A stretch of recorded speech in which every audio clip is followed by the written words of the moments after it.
या मंगलमूर्ति मोरया, या गणपति बप्पा मोरया। बोलो गणेश भगवान की जय हो।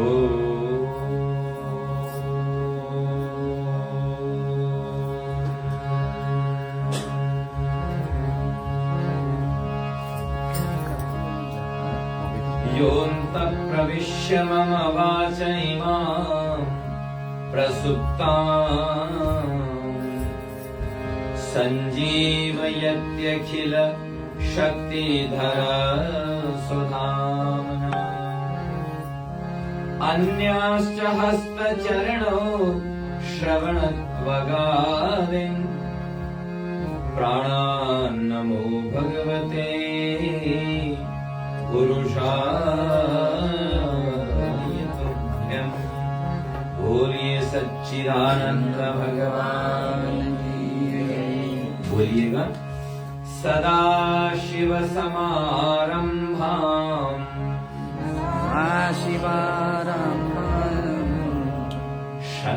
शंकराचार्य मध्यमां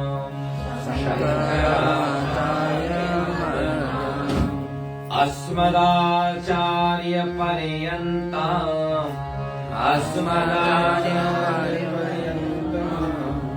वन्दे गुरु परम्पराम्। अखण्ड मण्डलाकारम्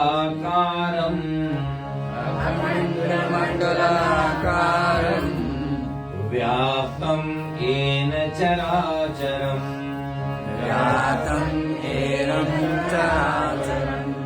तत्पदं दर्शितं येन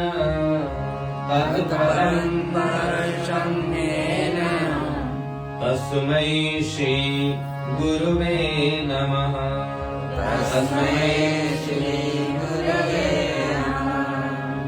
नारायणं नमस्कृत्य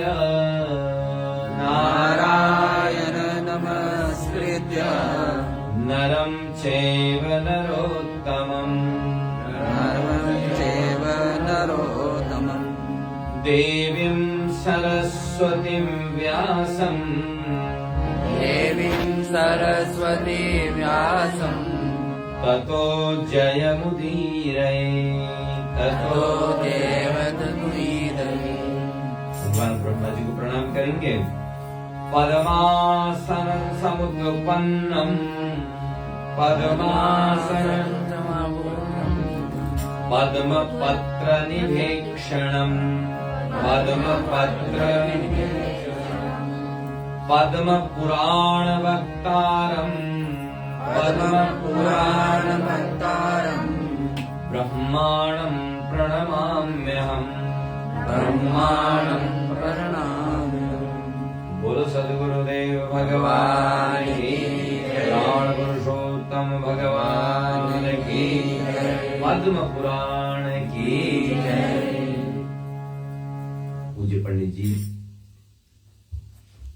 हमारे मुख्य श्रोता पंडित देवेंद्र शर्मा, उनका समस्त परिवार और इस मंदिर से जुड़े हुए आप सभी भक्तगण, और आज मुख्य यजमान के रूप में कल भी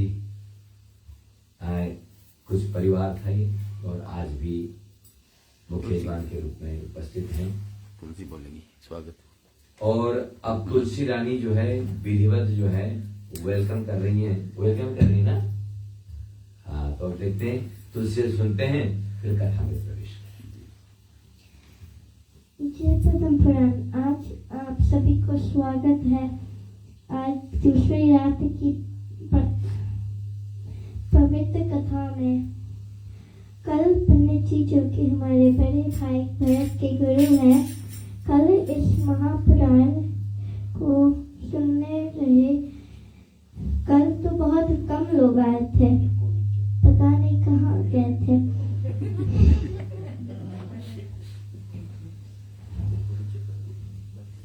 हमारा ये इच्छा है कि पूरा 18 पुराण सुन ले, जो कि 2011 से शुरू हुई थी। कल की कथा में पंडित जी ने बताया था एक देवता का 1000 नाम को सुनने से और पढ़ने से कितना लाभ मिलता है। यहाँ 1000 नाम से हम लोग मंदिर में 2 बार हर दिन कर रहे हैं, सुबह और शाम को हवन में। तो आइए हम लोग पुराण की कथा में प्रवेश करें। आज दूसरे दिन की कथा है। ये पंडित जी का संकल्प लिया हुआ 16वां पुराण है और इस पुराण में बहुत सारे मंदिर से जुड़े हुए जो आप सब हैं निरंतर भाग लेते हैं, हिस्सा लेते हैं प्रतिवर्ष, और प्रतिवर्ष की भांति इस वर्ष भी अयोध्या जी, प्रयागराज और यहाँ तीनों स्थान पर पुराण की कहीं पाठ हो रहा है, कहीं चर्चा हो रही है, कहीं साधना हो रही है। इस तरह से निरंतर ये सत्संग चल रहा है। इसका पाठ बनना, हिस्सा बनना एक पुण्य की बात है। तो कल हम लोगों ने पद्म पुराण का परिचय जाना था कि पद्म पुराण क्या है, क्यों है, कब से है और इसके अंदर के मुख्य विषय क्या क्या हैं और इससे हमें क्या क्या सीखने को मिलेगा। ये सारी चर्चाएं हमने कल आपको पुराण का परिचय कल दे दिया। अब पुराण के अंदर हम लोग घुसने वाले हैं। अब हम लोग चर्चा कर रहे हैं भूमिखंड की, ठीक है, भूमिखंड की चर्चा कर रहे हैं। तो भूमि माने पृथ्वी, जिसमें आप और हम हैं। तो भूमि में क्या है, तीर्थ हैं, पवित्र स्थान है, उनका वर्णन चलेगा। पृथ्वी का वर्णन और इस पृथ्वी को रहने लायक जिन महापुरुषों ने बनाए उनका वर्णन इसमें आएगा, ठीक है। राजा पृथु हुए, नहुष हुए, ये याति, ये बड़े बड़े पुण्यात्मा राजा महाराजा हुए हमारे इतिहास में, उनकी संक्षिप्त कथाएं हम लोग करने वाले हैं। कल आपने सुना था कि ब्रह्मा जी ने सृष्टि प्रारंभ की और सृष्टि का क्रम भी आपने सुन लिया था। पहले सात्विक सृष्टि हुई, फिर तामसिक सृष्टि हुई और फिर राजसिक सृष्टि हुई। तो इस तरह से सतोगुण, रजोगुण और तमोगुण के द्वारा अनेक समय पर सृष्टि प्रारंभ की ब्रह्मा जी ने। और अब ये त्रिगुणात्मक जो सृष्टि है वो चल रही है, इसमें तीनों गुणों का मिश्रण है। तो ये परफेक्ट सृष्टि ब्रह्मा जी की जब बनी तो अब वो सेटल्ड है, ठीक है। तो आज हम पुराना भूगोल, पुराने समय में पृथ्वी कैसे बटी हुई थी, किन नामों से बटी हुई थी, उसको भी सुनेंगे पुराण में। पुराणों में ये सब है। तो सबसे पहले मानव सृष्टि। तो ब्रह्मा जी ने मनु और शत्रुपा को उत्पन्न किया। जब सात्विक सृष्टि न चली ऋषि मुनियों के द्वारा, जब रुद्र के द्वारा तामसिक सृष्टि की गई वो नहीं चली, तब ब्रह्मा जी ने अपने ही शरीर से दाएं अंग से मनु महाराज को और बाएं अंग से शत्रुपा को उत्पन्न किया। तो ब्रह्मा जी से उत्पन्न हुए दोनों, और उन दोनों को उत्पन्न करके ब्रह्मा जी ने उन दोनों का विवाह कर दिया और ये कहा कि अब आप जो है मैथुनी सृष्टि उत्पन्न करें। और इन्हीं से पूरा मानव समाज बना हुआ है।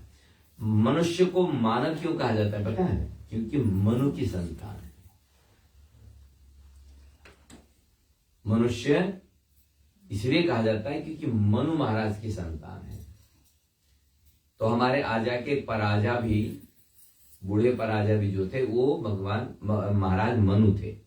और मनु कौन है? ब्रह्मा जी के पुत्र। तो हमारी परंपरा में हम भगवान की संतान है। ये कोई फिलोसफी होगी जहां बंदरों से मनुष्य बना ऐसा बोलते हैं, लेकिन बंदर अभी भी बंदर ही है। ठीक है, तो बंदर अपनी जगह है, मनुष्य अपनी जगह है, कोई विकास वगैरह नहीं हुआ है। हाँ, समाज का विकास हुआ है, समाज का विकास हो सकता है, लेकिन मनुष्य तो मनुष्य ही बना। मनु महाराज से सृष्टि प्रारंभ हुई और सबकी जो पराजी है उसका नाम है शत्रुपा। तो अब समाज की शुरुआत हुई, यहां जातियों का विस्तार हुआ, 4 गुणों में समाज बटा। विभाग तो करना ही पड़ेगा ना, हर व्यक्ति एक जैसा थोड़ी ना होता है। तो किसी के अंदर सतोगुण होगा, किसी के अंदर रजोगुण होगा, किसी के अंदर तमोगुण होगा, किसी के अंदर मिश्रण होगा। तो उनको समाज में उसी प्रकार से रखना पड़ेगा। आजकल मानव समाज में समानता की बात की जा रही है, लेकिन ये समझ में नहीं आता, क्योंकि हर आदमी अपने आप में अलग है।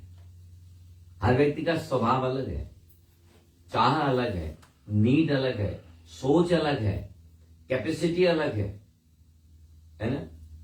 तो एक कैसे हो सकता है? यदि एक होने वाला होता तो भगवान एक ही बनाते।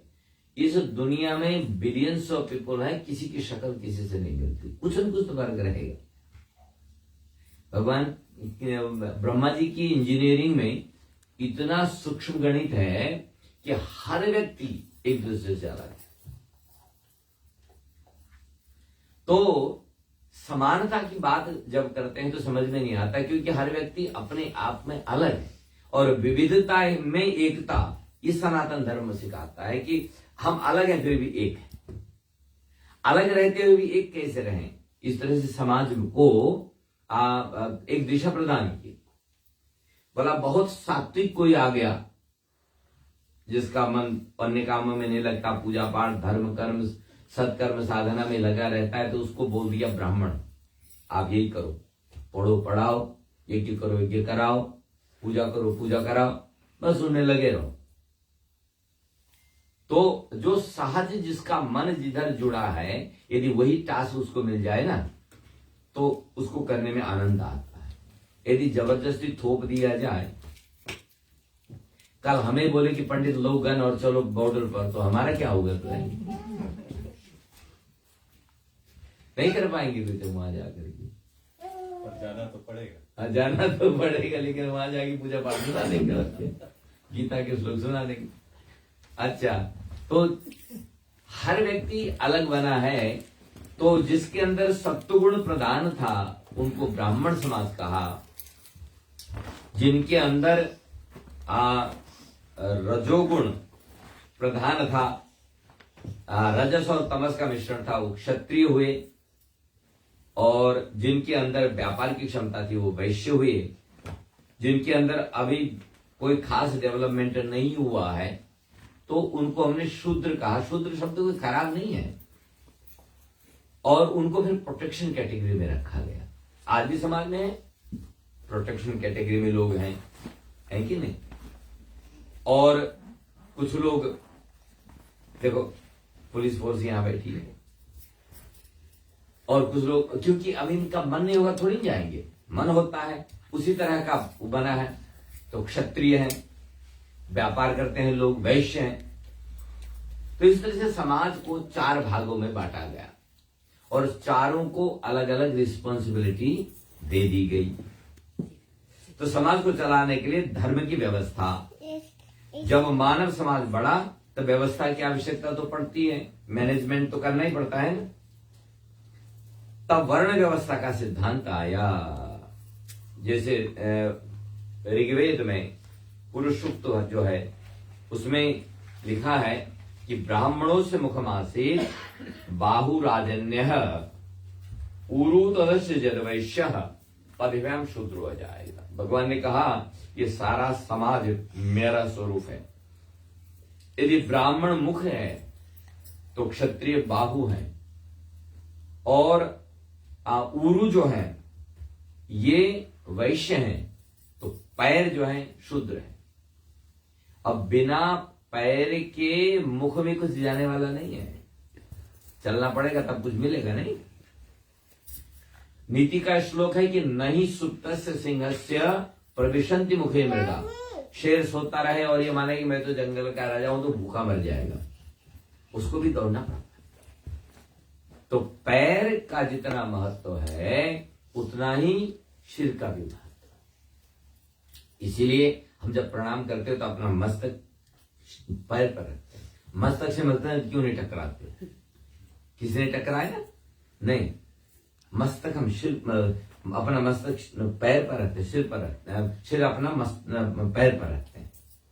तो जितना सम्मान मस्तक का उतना ही तो पूरे शरीर के प्रत्येक अंग का समान सम्मान है। जितना हाथों का सम्मान है, यदि हाथ कहें भैया हम तो कुछ नहीं करेंगे तब मुख को कुछ नहीं मिल पाएगा। पैर के हम नहीं चलेंगे, काम नहीं करेंगे तब भी भूखा मर जाएगा। कुछ इनसे कमाएगा तब मुख में जाएगा, तब शरीर चलेगा।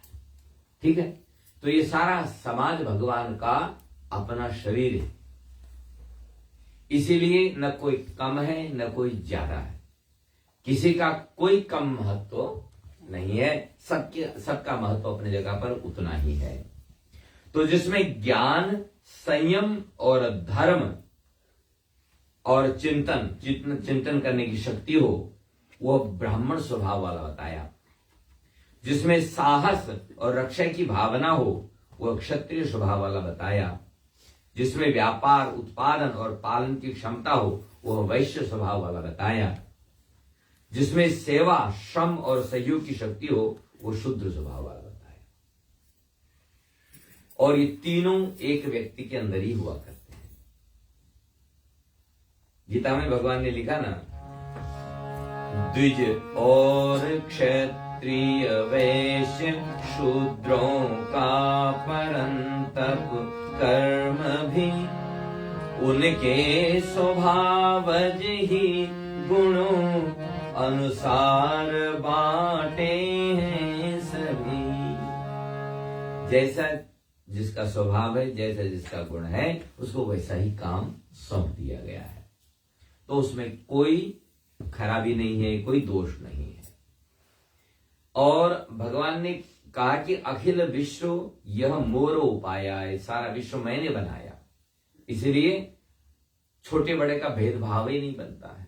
आपके पास 10 बच्चे हों और उसमें से एक बच्चा भी गायब रहे तो आपका खाया हुआ पेट नीचे नहीं उतरता। नहीं बोले कह रहे 9 तो सामने बैठे, वाला 9 तो है लेकिन 10 गायब है।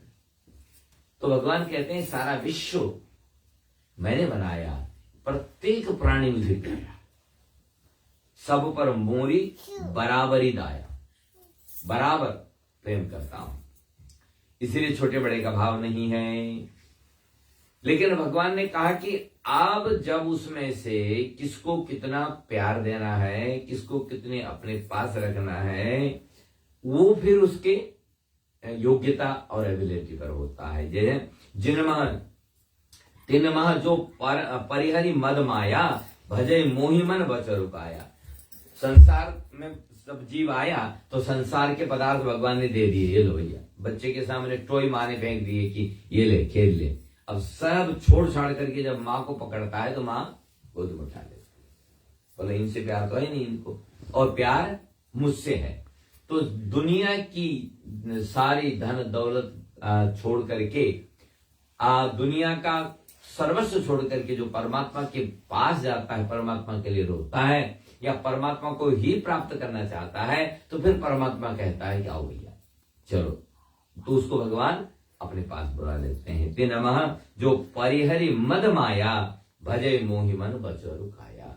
मन वाणी कर्म से जो मेरा बन जाता है, मुझे ही बचता है, तो फिर उसको मैं अपने पास रखता हूं, या उस पर विशेष प्रेम होता है, या उस पर विशेष कृपा हो जाती है। यद्यपि सबको चांद मिला हुआ है, सबको सूरज मिला हुआ है, सबको पानी मिला हुआ है, सबको ऑक्सीजन मिला हुआ है, सबको पृथ्वी मिली हुई है, उसमें कोई दिक्कत नहीं। लेकिन यदि प्रभु का प्यार चाहिए तो भक्ति, कल की कथा में सुना था ना आपने, भक्ति ही करनी पड़ेगी। तो भक्त को भगवान प्रिय है और भगवान को भक्त प्रिय है, ये मान के चलिए। तो 4 वर्ण हैं, ये काम के आधार पर व्यवस्था बांटी गई है। अब जो लोग सनातन धर्म पर आक्षेप करते हैं कि आप सनातन धर्म में, हिंदुइज्म में ये है, अरे कल आपके पास कंपनी है और आप जब जॉब के लिए एडवर्टाइज करते हैं, उसमें भी क्लासेस हैं कि नहीं है? सभी को डायरेक्टर में तो नहीं रखते आप, और सभी को ट्रेनर में तो नहीं रखते आप। हर लेवल की जॉब होती है, उसके लिए आप इंटरव्यू लेते हैं। जब आप इंटरव्यू लेते हैं तो आप इसका मतलब डिस्क्रिमिनेट करते हैं। जो आया उसका नाम लिखो और काम पर लगा दो, कोई भी काम किसी को भी दे दो तो चलेगी आपकी कंपनी। क्यों इंटरव्यू लेते हैं, क्यों छांटते हैं, क्या पूछते हैं, क्या जानना चाहते हैं? यही ना कि इस काम के योग्य ये व्यक्ति है कि नहीं, कर सकता है कि नहीं कर सकता है। कोई तो हमारे ऋषियों ने किया शुरू नहीं। कुंडली निकाली, पत्रा निकाला, जान गए कि ये व्यक्ति क्या करेगा, बोला इसको ये काम दे दो, जान गए स्टार के हिसाब से, स्वभाव का पता चल गया। तो उसमें बुरा कहां, इसमें डिस्क्रिमिनेशन वाली बात है ही कहां? इसलिए कभी कोई आपसे ये कहे कि हिंदुइज्म में ये डिस्क्रिमिनेशन है, तो उनको बैठा कर जरा लेक्चर देना कि डिस्क्रिमिनेशन अभी भी चल रहा है तुम्हारे लिए, ऐसा मानते हो तो फिर ये क्या है? तो वही तो पहले से हमारे ऋषियों ने कहा था। जबकि हमारे सिस्टम में तो जो शूद्र वर्ण में आते थे उनको पूरा प्रोटेक्शन दिया गया था, ठीक है। तो 4 वर्ण कार्य के आधार पर व्यवस्थित हुए। तो जिनके अंदर ज्ञान विशेष है वो ब्राह्मण वर्ण में आए और उनका काम बन गया शिक्षा लेना, शिक्षा देना, लोगों का मार्गदर्शन करना। पुरोहित का अर्थ समझते हैं क्या होता है? पूरा उहित इति पुरोहित, जो समाज में आगे चलता है और समाज को अपने साथ ले जाता है। और कहीं आपने ऐसा वैसा पुरोहित पकड़ लिया ना, वहीं ले जाएगा सीधा, दोनों नरक में ठेलम ठेला, गुरु भी वहीं, चला भी वहीं है। इसलिए सबको पुरोहित मत बना के नहीं चलना। योग्य व्यक्ति, साधक व्यक्ति, दिल का सच्चा व्यक्ति, उसको ही पुरोहित बनाना, वही ठीक ठीक रास्ते ले जाएगा। नहीं तो जहां वो खुद जाता है वहीं वो भी ले जाएगा, आपको भी ले जाएगा। इसलिए पुरोहित माने जो समाज को लीड कर सके, वो पुरोहित होता है, ठीक है। तो इनका काम है पुरोहित, शिक्षा, मार्गदर्शन और समाज को दिशा देना, ये इनका काम है। और ये स्वाभाविक होना चाहिए ना, नेचुरल होना चाहिए, मन से होना चाहिए, तभी ये चल पाता है, नहीं तो नहीं चल पाता। और इनका स्वभाव कैसा होना चाहिए? गीता में भी कहा, दम, क्षमा, तप, शुद्धि, आस्तिक बुद्धि भी, विज्ञान भी। क्षम, दम, क्षमा, तप, शुद्धि, आस्तिक बुद्धि भी, विज्ञान भी। तुझ के स्वभावज कर्म है, तन मन सरलता ज्ञान भी। ये ब्राह्मण का स्वभाव है। इंद्रियों को दमन करने की शक्ति, क्षमा करने की शक्ति, तप की शक्ति, तन मन की शुद्धता, विचारों की शुद्धता, ज्ञानी, वो द्विज कहलाता, ठीक है। और तन से भी सरल हो, मन से भी सरल हो, कपट नाम की कोई चीज ना हो, उसको हम ब्राह्मण कहते हैं, ठीक है। अब वो किसी भी घर में हो, वो ब्राह्मण है।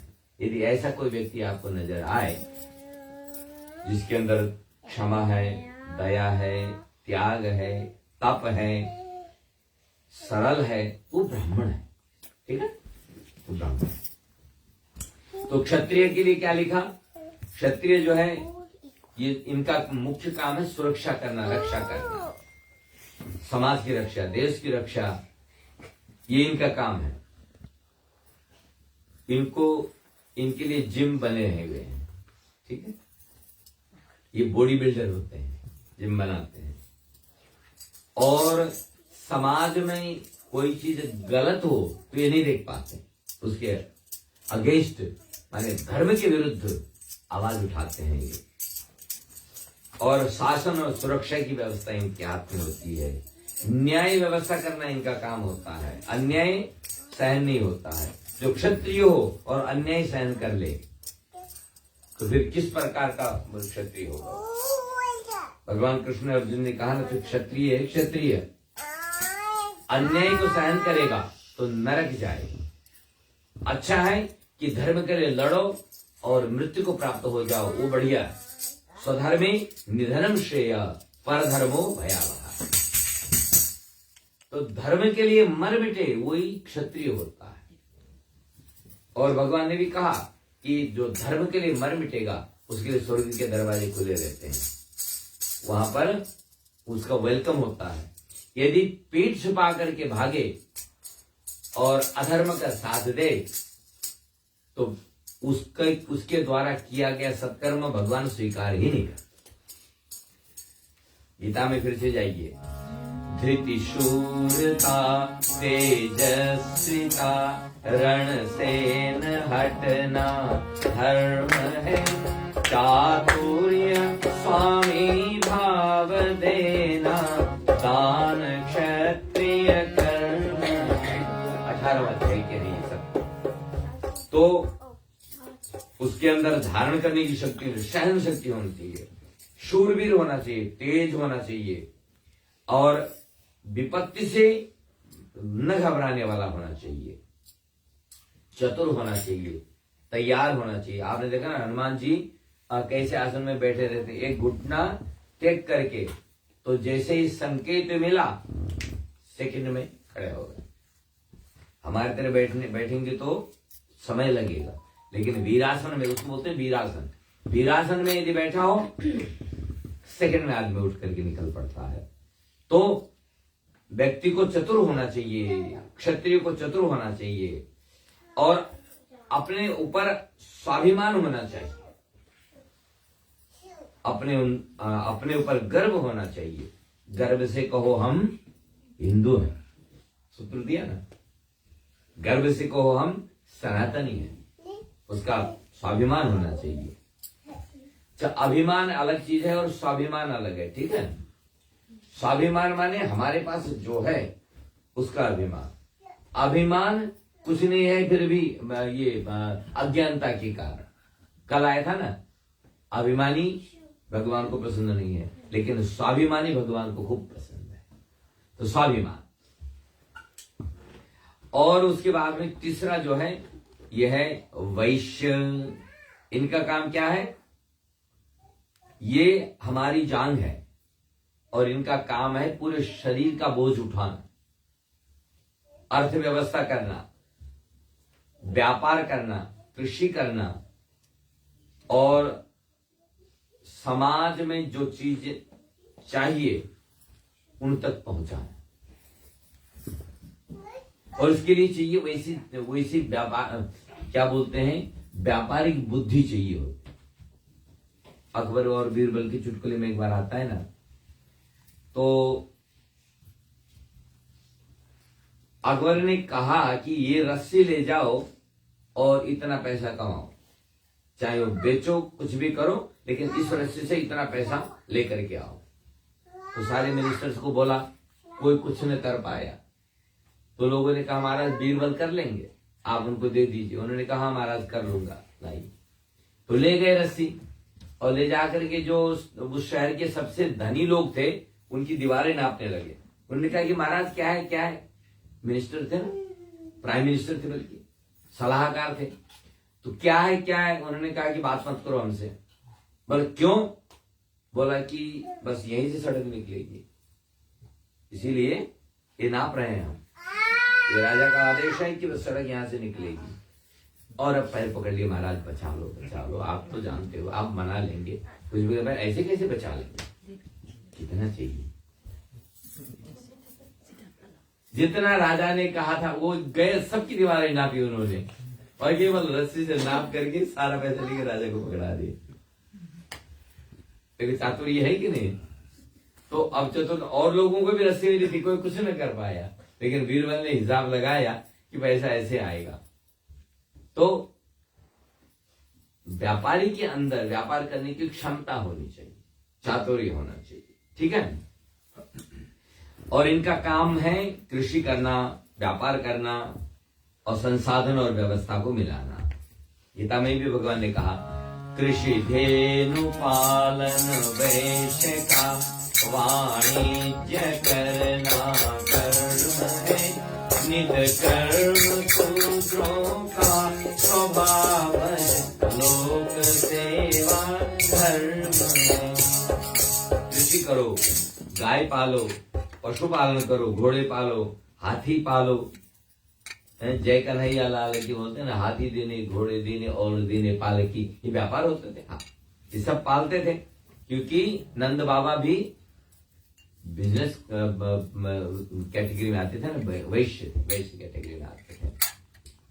तो इनका काम ये वाणिज्य करना, और जो ये सब नहीं कर सकते वो केवल सेवा करें, और जो करेगा सेवा उसको मिलेगा मेवा। तो मेवा इन्हीं को मिलता है, तो सब इन्हीं को देते हैं।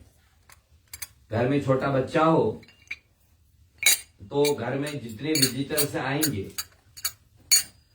सारे पैसे उसी के हाथ में पकड़ाएंगे, नहीं, छोटे को सब मिलता है, वो करेगा कुछ नहीं, फिर भी सब कुछ उसी को मिलेगा। तो समाज में भी यही है, जो छोटा बन के रहेगा समाज उस पर लुटा देता है, उनकी खूब सेवा होती है। तो सेवा, और ये हमारे शरीर का पैर है, चरण है, जैसे हमने बताया।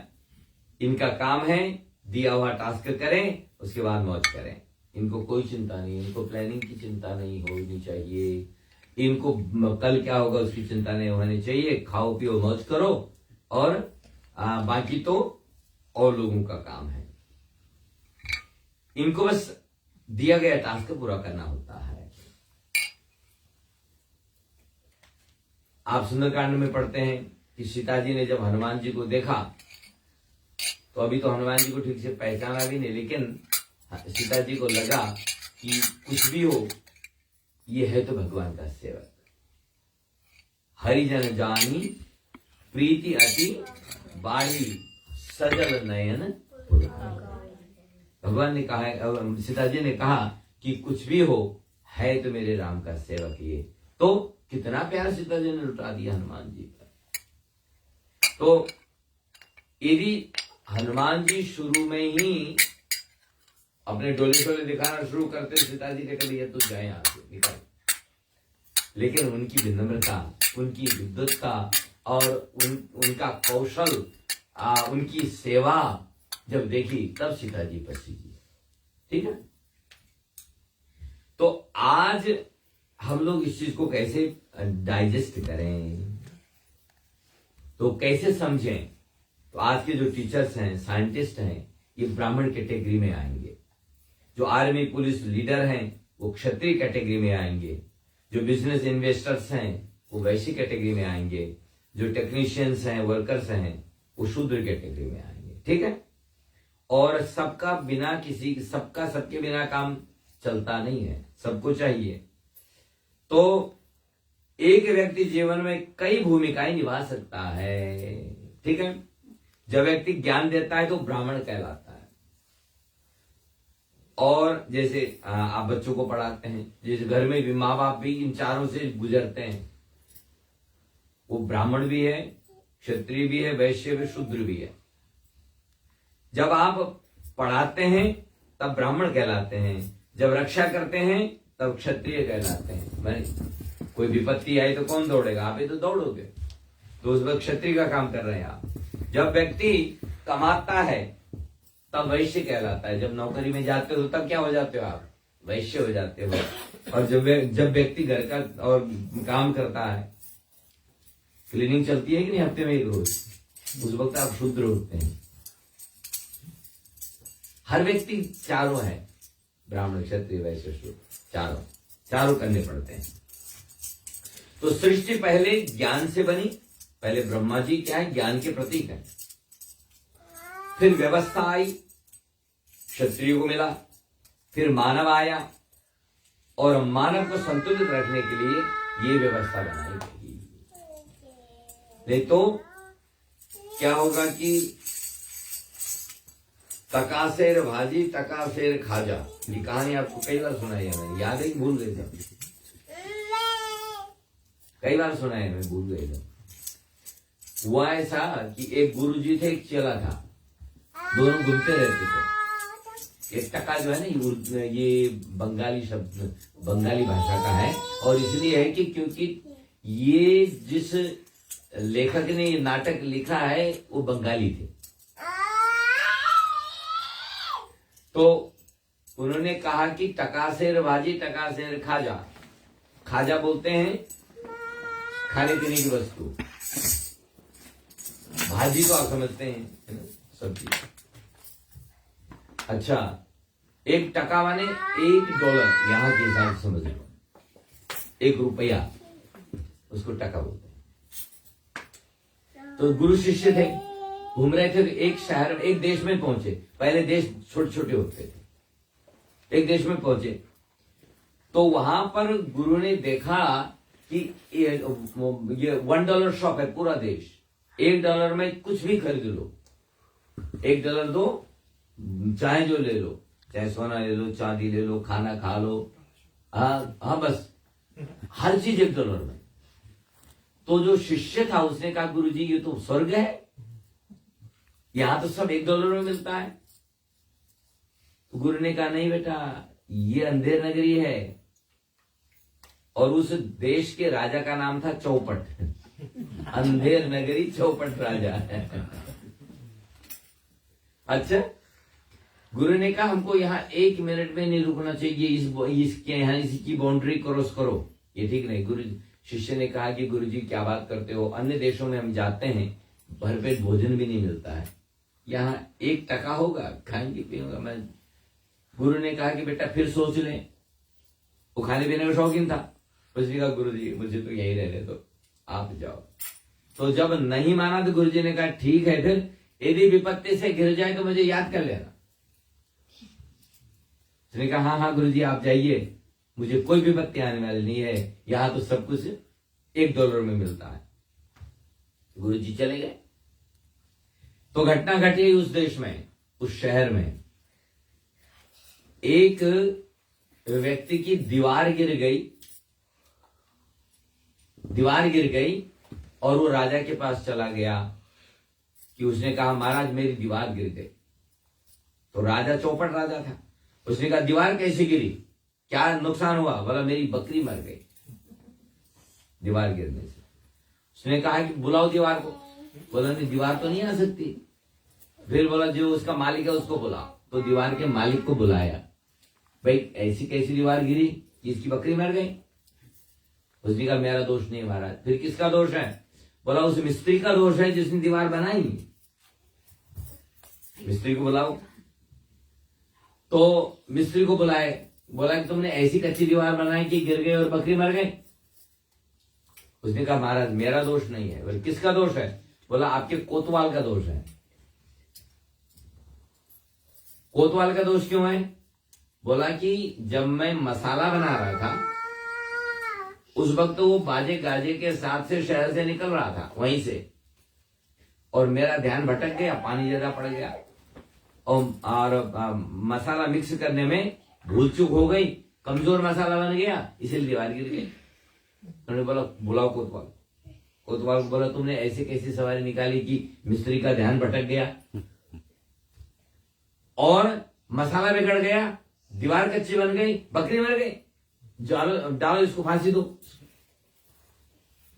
वो बोलता है, उसने कहा नहीं, तेरे को ऐसी सवारी नहीं निकालनी चाहिए थी। और उसने समझाता रहा, राजा समझाने से, इसको लटकाओ फांसी पर।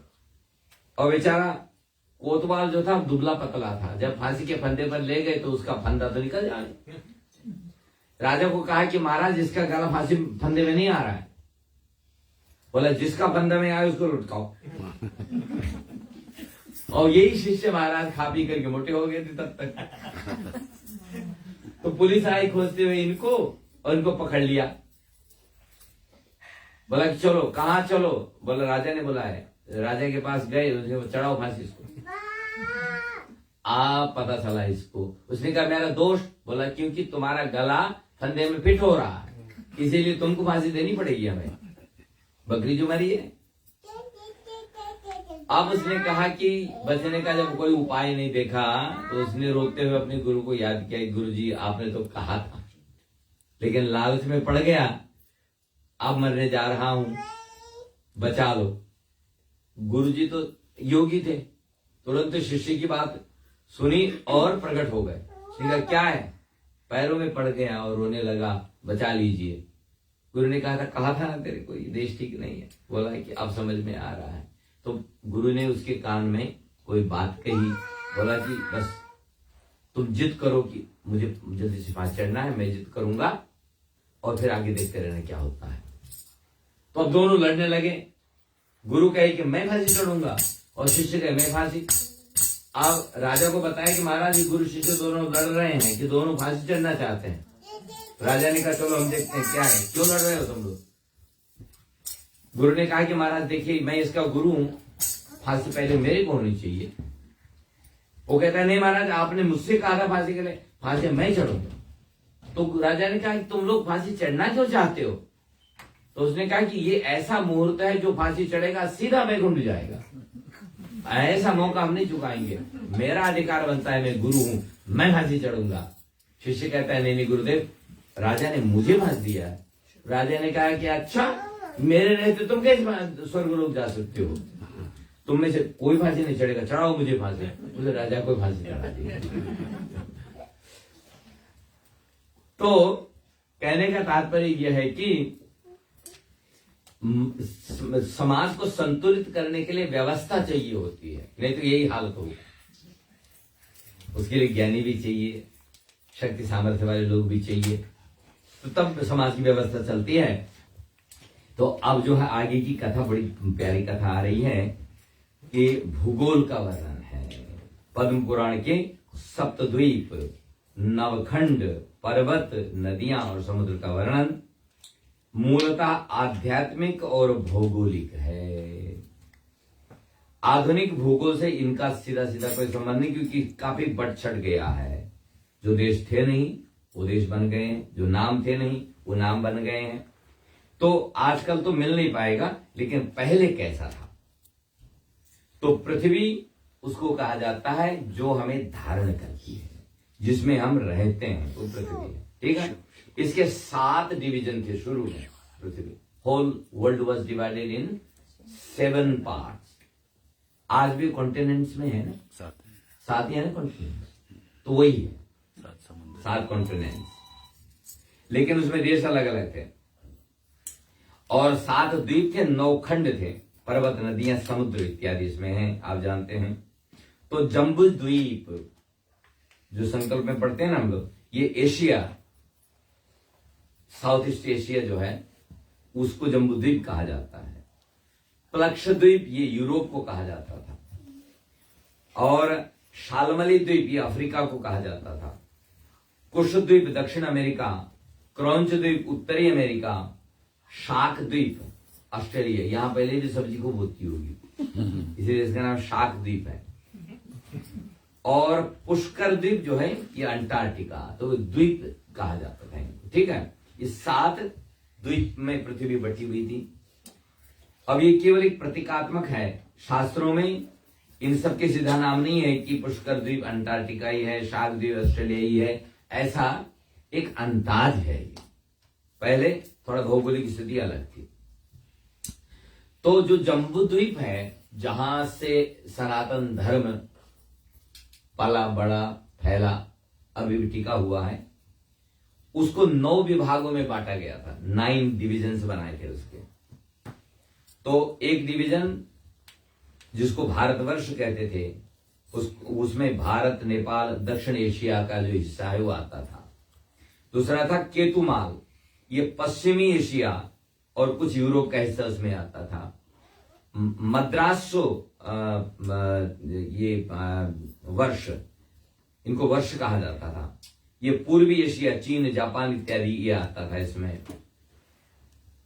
हरिवर्ष, ये तिब्बत, हिमालय का जो क्षेत्र था, इसको हरिवर्ष कहा जाता था। और इलावृत, ये मध्य एशिया, मेरू के आसपास का क्षेत्र कहलाता था। रम्यक, ये रूस और साइबेरिया का एरिया कहलाता था। हिरणमय, जो उत्तरी एशिया है, उसको कहा जाता था। कुरु, जो अंटार्कटिक उत्तरी ध्रुव क्षेत्र है। जब महाभारत पढ़ेंगे तो ये सब नाम आएंगे उसमें। अब आपको अंदाजा लगाना पड़ेगा ये राजा महाराजा कहां से आए थे लड़ने के लिए। किमपुरुष, ये हिमालय के दक्षिणी, जो तिब्बत और नेपाल और चाइना का एरिया है, इस एरिया को कहा जाता था। तो इस तरह से 9 डिवीजन बने हुए थे पुराने समय में। तो भारत को विशेष माना गया क्योंकि यहां कर्म और मोक्ष दोनों संभव था प्राणियों के लिए। तो भारत की भूमि भोग के लिए नहीं, योग के लिए थी। तो सब लोग तत्व ज्ञान में संलग्न रहते थे। लिखा है कि सब लोग तत्व ज्ञान में संलग्न रहते थे यहां, और व्याध भी वेदांत की बातें करता है। व्याध माने चिड़ी मार, जंगल में जाके चिड़िया जो मार पकड़ते हैं ना, वो भी वेदांत की बातें करता जानता था यहां पर। और हम वेद वाको वाक्य विद्या, ब्रह्म विद्या विज्ञ थे। माने तर्क शास्त्र में हम लोग तर्क को, आप कोई बात रखो, फट से उसका जवाब दे देंगे, ऐसा हमारे पूर्वज थे। तो पद्म पुराण के भूखंड में तीर्थों का महात्म्य भी है और विस्तार से है, पर यहां केवल संकेत मात्र। सामने मेरा मुख्य श्रोता यजमान पंडित, इसको सब कुछ याद है, एक नियम के हिसाब से खाली सुन रहे हैं। तो ये जो तीर्थ हैं, यहां से आध्यात्मिक ऊर्जा मिला करती है, आध्यात्मिक ऊर्जा के केंद्र हैं। तो मनुष्य का जीवन केवल भौतिक नहीं बल्कि आध्यात्मिक यात्रा भी है। केवल खाओ पियो मर जाओ इतना ही जीवन नहीं है। यदि संसार में आए हैं तो कुछ ऐसा कर गुजरो कि जिससे भगवान भी आपको याद रखें, है ना। कोई आया था, यदि भगवान की लिस्ट में याद रहोगे तो संसार आपको याद रखेगा। तो जहां काशी मोक्ष सिखाता है, प्रयाग मिलन कराता है, जहां बद्री केदार हिमालय में श्रद्धा दीप जलाता है, जहां रामेश्वर से हरिद्वार तक हर पग तीर्थ कहलाता है ना। जहां हर नदी में मां का आंचल, हर घाटों में गाथा है, इसकी हिस्ट्री है। जहां पत्थर में भी प्रभु दिखते हैं, हर कण में परिभाषा है। जिस भूमि के तीर्थों में आकर मन निर्मल हो जाता है, तो वह जो है भारत भूमि, जहां वेद गाए गए, वेद उत्पन्न हुए। तो सबसे पहले गंगा नदी के विषय में 2-4 शब्द सुन लीजिए। बोलो गंगा मैया की। तो ये पहले स्वर्गलोक में निवास करती थी, लेकिन भगीरथ महाराज और उनके पूर्वजों ने खूब कठिन तप किया अपने पूर्वजों के उद्धार के लिए, और तब जाके पृथ्वी से प्रार्थना की गई, और पृथ्वी ने कहा कि मैं पृथ्वी में तो जाऊं, लेकिन मेरे बेग को कौन सहेगा। तब भोले बाबा ने कहा ठीक है आने दो, मैं पकड़ लूंगा। और गंगा मैया को ऐसा था कि मैं भोले बाबा सहित पाताल घुस जाऊंगी, ऐसा अभिमान था उसको। लेकिन जब भोले बाबा ने अपने जटाओं में रखा ना, तो जटाओं में घूमती रह गई, उसका सारा अभिमान जाता रहा। जितनी जोर से गिरी थी उतनी शांत हो गई। भगीरथ महाराज ने देखा कि ये तो गंगा ऊपर से तो लाए, लेकिन यहां अटक गई। फिर भोले बाबा की बहुत तपस्या की और प्रार्थना की। महाराज भोले बाबा ने बोला क्या चाहिए? बोला आपके सिर में जटाओं में गंगा है, उसको आपको छोड़ना है। बोला ओ अच्छा। तब उसमें से एक लड़ा जो था लटा जो है टेढ़ा किया, उसी से गंगा मैया नीचे जमीन पर आएगी। बोलो गंगा मैया की। बोले तेरी जटा में बहती है और काली घटा के अंदर जिमी दामिनी उजारा। जैसे काले काले बादलों में बिजली छिपी रहती है, बिजली चमकती दिखती है ना, उसी तरह से भोले बाबा की काली जटाओं में गंगा मैया छिपी रहती है। जहां हर नदी में माँ का आंचल है, हम नदियों को माँ कहते हैं, गंगा मैया कहते हैं। तो गंगा माने जो शुद्ध करे, प्योर करे, प्यूरिफिकेशन के लिए गंगा का जल हम लोग छिड़कते हैं। अपवित्र पवित्र होगा, शुरू में जल छिड़क देते हैं। कोई अपवित्र हो तो उसको पवित्र कर देती है। राजा भगीरथ ने अपने पूर्वजों के उद्धार के लिए कठोर तप किया, तब गंगा स्वर्ग से पृथ्वी पर आई। भगवान शिव ने गंगा को अपनी जटाओं में धारण कर पृथ्वी पर प्रवाहित किया, इसलिए गंगा को पापहारिणी और मोक्षदायिनी कहा गया है। देवी सुरेश्वरी भगवती गंगे, त्रिभुवन तारिणी तरल तरंगे, शंकर मौली विहारिणी विमले, ममवती रास्तम तव कमले। गंगा की बड़ी सुंदर स्तुति की गई है। बोलो गंगा मैया की। अब यमुना मैया को प्रणाम कर लें। यमुना जो है ये सूर्य पुत्री है और गंगा ज्ञान के रूप में याद की जाती है और यमुना भक्ति की धारा है। गंगा ज्ञान की धारा है तो यमुना भक्ति की धारा है, डिवोशन की धारा है। यमुना सूर्य देव की पुत्री और यमराज की बहन मानी जाती है और कृष्ण की बाल लीलाएं यमुना माता के तट पर ही हुई हैं और यमुना स्नान को मृत्यु के भय से मुक्ति देने वाला माना गया है। यदि यमुना में नहा लो तो आपको यमराज अपने यहाँ ज्यादा दिन नहीं ठहरने देंगे। ठीक है, वो बहन को वचन दिया है, लेकिन दिल्ली में मत नहाना, नहाने लायक नहीं है। बोल तो रहे साफ करेंगे, पता नहीं कितनी साफ हुई नहीं मालूम। काफी होगी, काफी साफ कर दिया है। चलो तब तो डुबकी लगा सकते हैं। तो यमुना का जल भक्ति, प्रेम और मधुरता का प्रतीक है। बोलो यमुना मैया की। अब चलें काशी को प्रणाम करें। काशी जो है भगवान शंकर की नगरी है, इसको अभिमुक्तेश्वर क्षेत्र कहा जाता है, माने लिबरेशन की भूमि है। यहाँ व्यक्ति वहां मरने के लिए जाता है। काशी में जो मरा वो सीधा वैकुंठ भोले बाबा के धाम में पहुंचता है। तो काशी भगवान का की प्रिय नगरी है। ठीक है, कैलाश भगवान की ससुराल है और काशी उनका घर है, एक तरह से देखा जाए। हिमालय तो उनके ससुराल है ना, तो भोले बाबा ससुराल में ही मस्त में बैठे रहते हैं, लेकिन काशी भी आते हैं। ठीक है, तो अभिमुक्त क्षेत्र इसलिए कहते हैं, भगवान इसको छोड़ते ही नहीं है। जो मुक्त नहीं किया गया है, जो मुक्ति देने वाला है, वो क्षेत्र है। यहां मृत्यु को भी मुक्ति का द्वार माना जाता है। काशी में निवास या मृत्यु दोनों ही मोक्षदायक माने गए हैं। आप रहें तो भी मुक्त हैं और नहीं रहे तो भी मुक्त हैं। बोलिए काशी विश्वनाथ की जय। तो महाराज अब प्रयाग को प्रणाम करें। प्रयाग तीर्थराज संगम यूनिटी ऑफ ऑल पाथ्स है। मुक्ति के सारे रास्ते यही मिलते हैं। गंगा यमुना सरस्वती भक्ति, ज्ञान और कर्म की त्रिवेणी प्रयाग। ठीक है, और गंगा यमुना और अदृश्य सरस्वती का संगम आप जानते हैं, इसे तीर्थराज कहा जाता है। सभी तीर्थों के ये राजा हैं। यहां स्नान करने से अनेक जन्मों के पाप नष्ट हो जाते हैं। और यही कुंभ मेला लास्ट ईयर भी लगा था। लास्ट है, साल ज्यादा ना हो जाएगा। तो प्रयाग को 3 शक्तियों का संगम माना गया है, ज्ञान, भक्ति और कर्म, जैसे मैंने कहा। और तीर्थ केवल स्थान नहीं बल्कि आत्मा को शुद्ध, भक्तिमय और मुक्त कर देने वाले दिव्य द्वार हैं। बोलिए प्रयागराज की जय। और राजा पृथु का थोड़ा चरित्र सुन लें। राजा पृथु जो है सतयुग में हुए, ये भगवान विष्णु के अवतार माने जाते हैं। वो ऐसा एक राजा बेन हुए हैं। राजा बेन, ये राजा बेन जो है बहुत नास्तिक राजा हो गया। धर्म कर्म ये माने भगवान को नहीं मानता था, हमारी पूजा करो।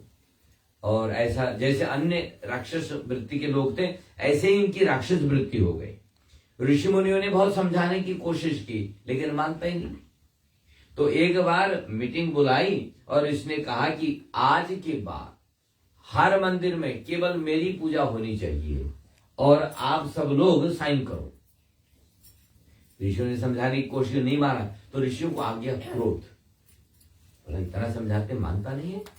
क्रोध आया तो उस क्रोध की अग्नि से जल गया, समाप्त हो गया। और अब तक इसका कोई बच्चा भी नहीं हुआ था, तो कुंवारा मर गया। माने विवाह तो हुआ होगा लेकिन बिना संतान के मर गया। तो तब ऋषि ने कहा, बाप रे अब क्या किया जाए। संविधान तो ये कहता है कि राजा का बेटा ही राजा बनेगा। अब राजा का बेटा तो कोई है ही नहीं, अब राजा कहां से लाए। तो कुछ समय तो ऋषि मुनियों ने खुद ही शासन चलाने की कोशिश की। अब इन्होंने कहा हम कहां इस पॉलिटिक्स के झंझट में पड़े रहेंगे, भजन पूजन ध्यान साधना करने वाले हम लोग कहां फंस गए इसमें, क्या किया जाए। तो राजा को जलाया नहीं था, मैंने जला तो था लेकिन उसके प्राण पखेरु उड़ गए थे, लेकिन शरीर था। ऋषियों ने मंत्रों के द्वारा शरीर को मथना प्रारंभ किया। पहले मथा तो कालेवन उत्पन्न हुआ, भागवत में सुना, एक काला पुरुष उत्पन्न हुआ। अरे बाप रे, बड़ा ये तो राजा बनने लायक है ही नहीं। एक तो छोटा, एक तो नाटा, एक ऊपर से बिल्कुल कोयले से भी बदतर। तो अब क्या करें, इसको तो राजा नहीं बना सकते। तो कालेवन उसको नाम दिया और फिर मंथन शुरू किया। उसके बाद में महाराज पृथु प्रकट हुए, भुजा से पृथु प्रकट हुए और वो भगवान के अवतार हैं। और जब महाराज पृथु प्रकट हुए, बिना मां के पैदा हुए, देखिए ऋषियों ने तब भी ये किया था और तब उनको राजा बनाया। और अब तक पृथ्वी में इतना अधर्म बढ़ गया था कि पृथ्वी ने बीज बो तो देना, माने फल फूल अनाज सब देना बंद कर दिया था। तो पृथ्वी उपजाऊ थी ही नहीं,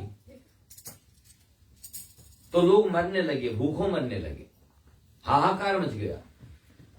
तो जब राजा पृथु हुए तो राजा पृथु ने बड़े बड़े यज्ञ किए।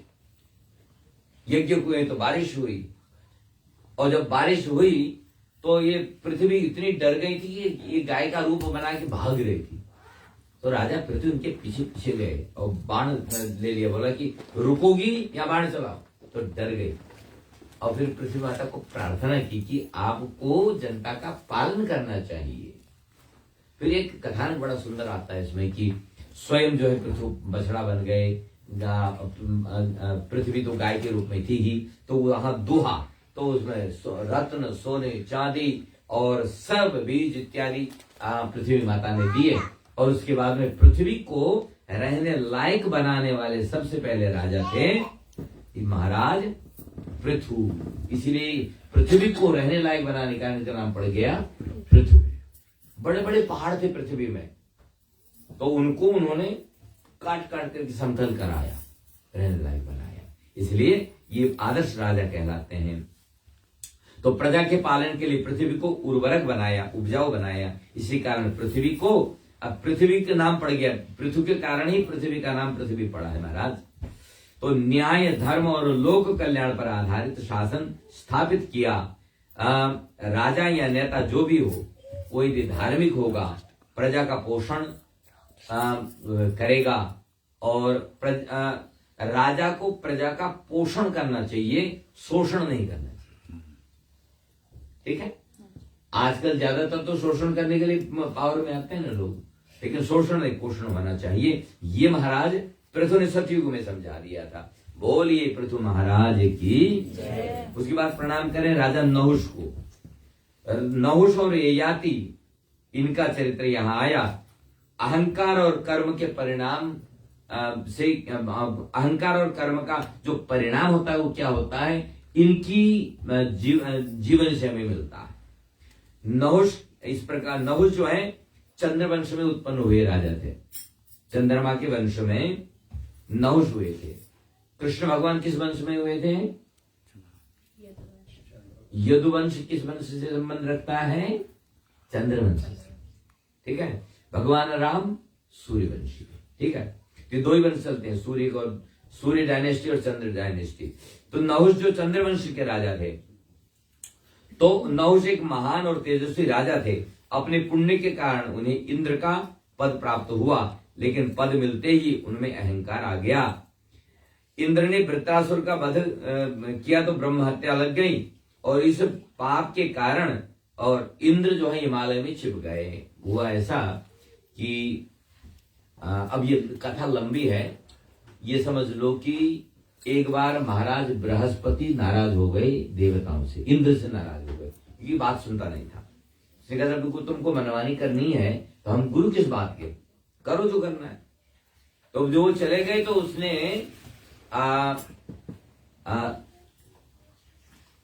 इनका नाम मुझे याद नहीं आ रहा है, उनको गुरु बनाया, और गुरु बनाया, और उनकी मां जो थी वो दानव कुल की थी और पिता देव कुल के थे, मनुष्य कुल के थे।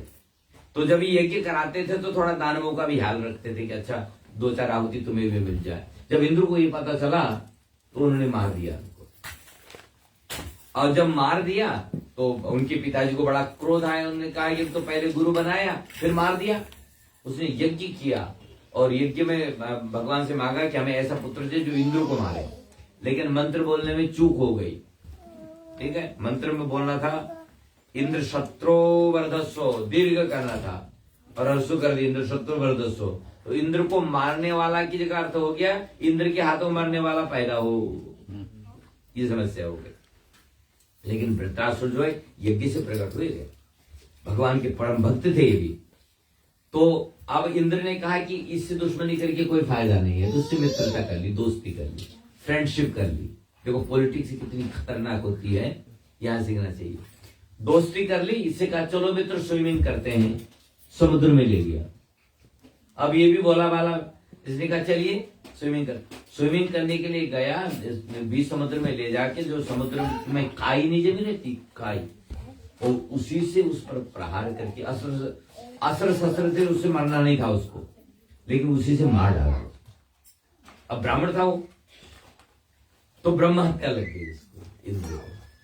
अब ब्रह्म हत्या उसका पीछा कर रहे, न सो पा रहा, न खा पा रहा इत्यादि, तो फिर भागा छोड़ करके हिमालय में छुप गया। लेकिन ब्रह्म हत्या वहां भी पीछा करते रहे, उसकी लंबी कहानी, वहां नहीं जाएंगे। हुआ ऐसा है कि इंद्रासन खाली हो गए, इंद्र है ही नहीं। देवताओं ने कहा कि राजा के बिना कैसे चलेगा, बोला किसी को तो इंद्र बनाना पड़ेगा। तो उस वक्त जो सबसे सुटेबल व्यक्ति मिले उनको यही महाराज नहुष मिले, नहुष को इंद्र बना दिया। और ये धर्म कर्म में सब आगे थे, तो ऋषियों ने कहा हाँ ठीक है इनको बनाओ। तो इंद्र गायब होने के कारण नहुष को इंद्र बनाया, और जैसे ये इंद्र बने तो इन्होंने विचार किया कि जब स्वर्ग का राज्य मिल ही गया है, इंद्रासन मुझे मिला है, इंद्र भी मुझे मिला है, तो इंद्र की पत्नी भी मेरी होनी चाहिए। अब भाई उस गद्दी पर जो बैठा है उसका तो उसने इंद्र की पत्नी जो सची थी उससे कहा कि संविधान के हिसाब से आप मेरी पत्नी होनी चाहिए। अब उसने कही मुसीबत कैसी आ गई, वो गई गुरुओं के पास, उसने कहा क्या किया जाए, कैसे मुसीबत से चलेगी है। तो पहले तो उन्होंने कहा कि देखो ऐसा है कि मैं एक व्रत कर रही हूँ, 40 दिन के बाद बात करना हमसे, वैसे टाइम ले लिया। तब तक इन्होंने अपने गुरुओं से, ऋषियों से कंसल्ट किया, तो इनको सलाह दी गई कि ऐसा करो कि आप कंडीशन रख दो, उनसे कंडीशन ये रखो कि तुम्हारी पालकी यदि ऋषि मुनि उठा करके ले आए, उस पालकी में तुम बैठो और हमारे दरवाजे पर आओ, तो हम तुम्हारे विवाह कर लेंगे, शादी कर लेंगे। अब इस भोले आदमी ने न आव देखा न त्याव देखा और शर्त स्वीकार कर ली, और सप्त ऋषियों को, सातों जो ऋषि थे ना महान, उनसे कहा हमारी पालकी ढो। अब इंद्र है वो, देवताओं का राजा है, सबका राजा है। तो ऋषियों ने कहा कि ये क्या मुसीबत है, अच्छा चलो पालकी बनाई गई या पालकी ढो रहे हैं। लेकिन अंदर बैठा बैठा जल्दी जल्दी बोला सर्प सर्प सर्प, जल्दी चलो, इसको बड़ी जल्दी थी। तो ऋषियों को आया क्रोध, उसने कहा कि एक तो हम पालकी ढो रहे, ऊपर से सर्प सर्प कर रहा है, तो सर्प ही बन जाए। उसको श्राप दे दिया, तो पालकी से सीधा गिरा, अजगर बना। अजगर जो पाइथन, सर्प कोई साधारण नहीं बना, पाइथन बना जाकर। इस तरह से नहुष जो है इंद्रासन पाने के बाद में भी खास करके अगस्त ऋषि को अपमान किया और तो उन्होंने जो है श्राप दे दिया कि तू अजगर बन गया तो सची बच गई। फिर बाद में इंद्र आए। फिर इस तरह की बड़ी अच्छी अच्छी कहानियां हैं, उसमें नहीं जाएंगे। तो ये थे हमारे महाराज नहुष। इनके पुत्र हुए ययाति। ये सब भागवत में आप सुनते हो बार बार। और ययाति भोग और वैराग्य का अद्भुत उदाहरण है। उन्हें शुक्राचार्य के शाप से बुढ़ापा मिल गया था, वृद्धावस्था मिल गई थी, बूढ़े हो गए थे वो। हुआ ऐसा कि एक दिन ये राजा ययाति एक जगह से गुजर रहे थे, तो वहां कुएं में से किसी औरत की आवाज, चीखने की, चिल्लाने की आवाज आ रही थी, बचाओ बचाओ बचाओ। तो उन्होंने नीचे देखा तो एक युवती कुएं में गिरी हुई है। और उन्होंने उनके पास जो भी वस्त्र थे उसको नीचे डाला और युवती को खींचा और अपने वस्त्र से उसको उड़ाया, क्योंकि उसके कपड़े ही नहीं थे गाये हुए पूरे शरीर में। वह ऐसा था कि ये थी शुक्राचार्य की बेटी। इनका नाम था शर्मिष्ठा। नहीं, शर्मिष्ठा जो थी राजा वृषपर्वा की पुत्री थी, राजकुमारी। और ये दोनों सहेली थी। खेल खेल में झगड़ा हो गया। हुआ ऐसा कि गुरुपुत्री ने भूल में राजकुमारी के वस्त्र पहन लिए। तो राजकुमारी ने देखा, अरे मेरे वस्त्र कपड़े पहने, मेरे वस्त्र पहने, भिखारन, हम सिधा देते हैं तब तुम्हारा घर चलता है और आज मेरे वस्त्र पहन रही है। तो ये इन्होंने कहा कि अरे मेरे पिताजी के कारण तुम्हारा राज्य टिका हुआ है, तुम राजा बने हुए हो, क्या बात करते हो। लड़ाई काफी बढ़ गई। तो दोनों में इतना लड़ाई हो गई कि राजकुमारी ने नंगा करके इसको कुएं में ढकेल दिया और वहां से चली गई। ये राजा इधर से आए, इन्होंने जब चिल्लाना सुना तो इनको अंदर बाहर निकाला। तो अब इन्होंने कहा कि एक तो आपने मुझे हाथ पकड़ा, मेरा हाथ पकड़ा, दूसरा मुझे इस अवस्था में देखा, तो अब तो आपको मुझसे विवाह करना पड़ेगा। अब एक क्षत्रिय थे, ये ब्राह्मण की बेटी थी। इसके पीछे भी एक दूसरी कहानी है कि क्यों इसको क्षत्रिय से शादी करनी पड़ी, ये भी श्राप था, उसमें नहीं जाएंगे। तो कुल मिलाकर के जब ये बेटी अपने घर आई, रो रो के अपने पिताजी को बताया, तो पिताजी बड़े क्रोध में आ गए। राजा के पास जाकर के नष्ट कर दूंगा, गुरुदेव बचा लो, क्या है। तो उन्होंने कहा कि अब बेटी ने कहा कि अब मुझे दासी के रूप में चाहिए, I want her to be my servant. राजा ने कहा ले जाओ, क्योंकि नहीं तो पूरा देश चला जाएगा। बेटी को कहा तुमको उसकी दासी बनना पड़ेगा। और ठीक, अब इधर जो है राजा ययाति से विवाह हो गया और दहेज में इसी को ले गई साथ में, और इससे कहा कि भूल करके भी राजा की तरफ देखना नहीं दो। अब क्या करे, दर्श तो है। तो अब राजा के साथ में जब आई है, वो भी नौजवान है, राजकुमारी है, सुंदर है, तो राजा छुप छुप के इससे मिलने लगा और छुप छुप के मिला ही नहीं, 3 बच्चे पैदा कर दिए। और इधर जो शर्मिष्ठा के 2 ही बच्चे हैं, शर्मिष्ठा के 3 और इसके 2। एक दिन बच्चे खेलते खेलते आए, पूछा बेटा तुम कहाँ रहते, क्या रहते हो। तो इन्होंने बताया कि हमारे पिताजी यहाँ रहते हैं। कौन है तुम्हारे पिताजी, हमारे महाराज। तब पता चले, सॉरी बाप रे, इकट्ठा किया, बोलो ये तुम्हारे बच्चे हैं, बोला हाँ सॉरी। गई वापस पिताजी के पास, उन्होंने कहा कि देखो इन्होंने वचन भंग किया, इन्होंने कहा था मेरे अलावा किसी और भी विवाह नहीं करेंगे। इन्होंने उसी दास से ये बच्चे पैदा कर लिए। तो राजा को पिता ने श्राप दे दिया शुक्राचार्य ने कि बूढ़ा हो जाएगा, तो संयम नहीं है, बूढ़ा हो जाए, किसी काम का नहीं रहेगा। बूढ़े हो गए। अब पुत्री भी रोने लगी, कहा पिताजी आपने क्या श्राप दे दिया, ये किसका, मेरा भी काम, किसी मेरे काम की नहीं रही है। बोला कि अब तो श्राप दे दिया, तो बूढ़े रहेंगे, तो अब क्या करें। तो इनके जो बेटे थे, तो पिता ने कहा कि यदि इन बेटों में से कोई इसको अपनी एज दे दे तो जवान हो जाएगा। अब मांग रहे हैं तुम 2, सारे बेटों ने कहा कि sorry I am not available, हम नहीं देंगे आपको अपनी आयु। तो उसमें से जो सबसे बड़े यदु थे ना, उन्होंने वो राजा बनना था, उनको श्राप दे दिया कि तू सबसे बड़ा है, लेकिन राजा कभी नहीं बनेगा। इसलिए यदुवंश में कभी राजा नहीं बन पाया कोई, सबसे बड़े राजा, सबसे बड़े बेटे थे उनके, ठीक है।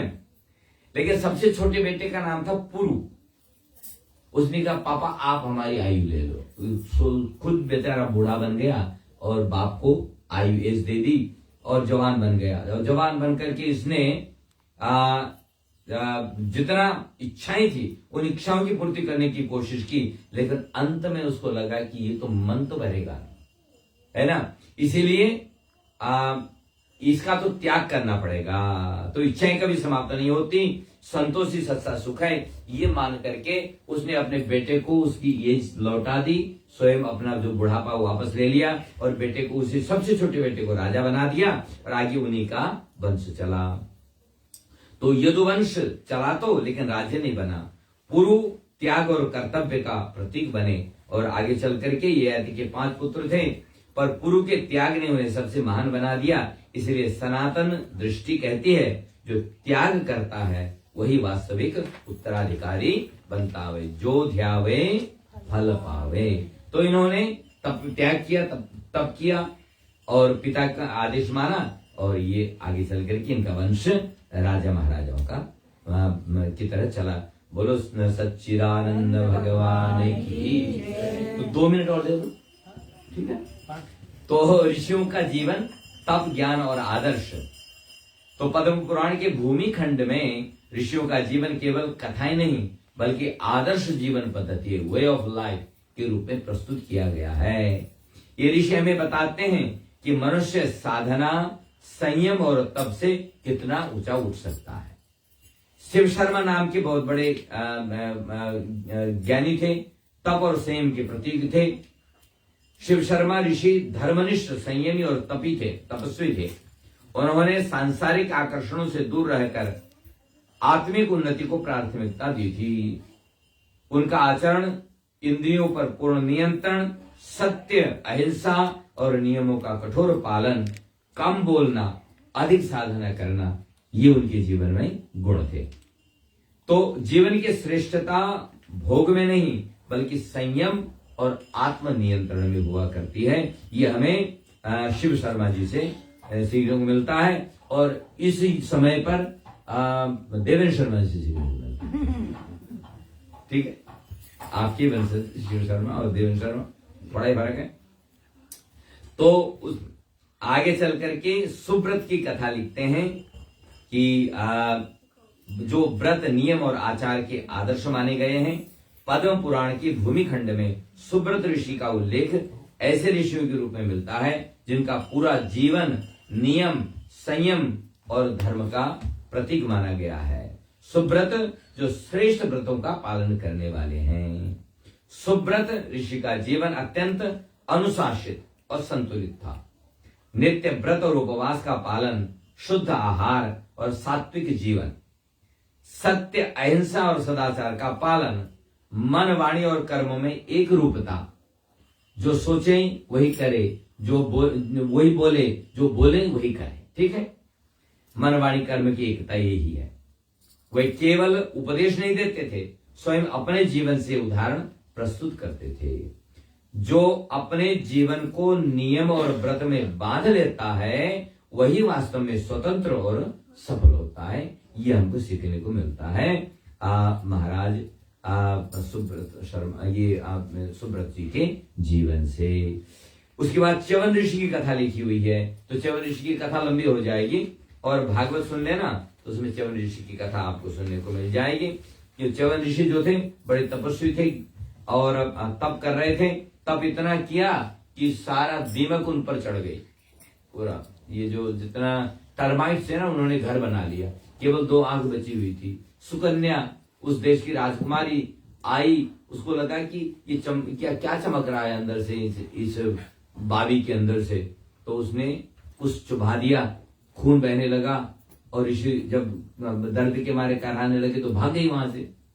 तो भाग तो गई लेकिन पूरा देश में बहुत घोर विपत्ति आई और उस विपत्ति को देखते हुए राजा ने पूछा सबसे क्या हुआ। ऋषियों ने कहा किसी ऋषि का अपराध हुआ। तब जाके सुकन्या ने बता दिया हमसे ये हुआ है। सुकन्या को लेकर के राजा के पास आए तो कहा कि महाराज आपकी सेवा में 10 दासियां खड़ी कर दूं, मैं पूरी आर्मी लगा दूं, उसने कहा नहीं नहीं, ना आर्मी काम करेगी ना और सेविका काम करेंगी, हमको तुम्हारी बेटी से ही विवाह करना पड़ेगा। पिता करता क्या बेचारा। सुकन्या ने कहा पिताजी मैंने अपराध किया है तो मुझे ये स्वीकार है, मैं विवाह करूं। तो बूढ़े च्यवन से विवाह कर दिया। अच्छा, अब सुकन्या ने ऐसा कर्म किया कि उनका तप, त्याग और सेवा को देख करके भगवान को दया आई। अश्विनी कुमार जो डॉक्टर्स हैं देवताओं की, उनको भेजा, जाओ च्यवन ऋषि को जवान बनाओ।